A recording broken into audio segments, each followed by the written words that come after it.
یہ حالت نااہلوں کی آ گئی ہے. ان نااہلوں کے حوالے سے تاریخ کیا لکھے گی کہ یہ لوگ کیسے آئے, کون لوگ لے کر آئے, ان کا ذمہ دار کون ہے, کون لایا؟ حضرت میں کیا بات کروں, اگر میں آپ کے سوال کا جواب دوں تو پھر ناراضگیاں پیدا ہوتی ہیں. جی بیان کر دیا آپ نے, وہ بڑے خوبصورت انداز میں کچھ واقعات بیان کیے ہیں ابھی ریسنٹلی, تو مجھے ویسے ہی بتا دیں کہ کون لایا. وہ تو ایک لطیفہ سا بن گیا تھا.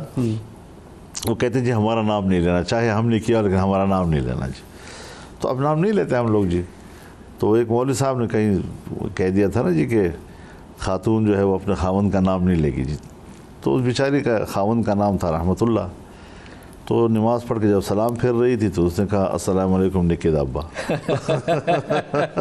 نکید ابا ہے کون جی, آج بتائیے. نکید ابا اسٹیبلشمنٹ ہے جی ہماری, اور کون ہے جی. میں تو اس بات کو چھپانے کے لیے قطعاً تیار نہیں ہوں کہ میں ایسے جرم اور ایسے ذمہ دار طاقت جو اس پورے نقصانات کی پشت پر ہے آج بھی, اور اس کے بارے میں کہوں جی کہ وہ تو بہت اچھے ہیں, انہوں نے تو بہت صلاحیتوں والے ہیں, مجھے ان کی صلاحیت سے انکار نہیں ہے.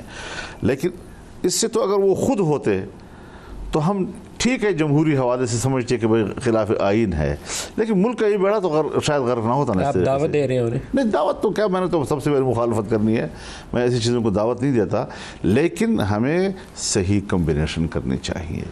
ہمیں آئین کے مطابق اپنے اپنے دائرہ کار میں کام کرنا چاہیے, اور اگر حکومتی ادارے حکمران کو سپورٹ نہ کریں تو حکومتیں نہیں چلتی ہیں, اور یہاں تو سپورٹ کر رہی ہیں اور نہیں چل رہی.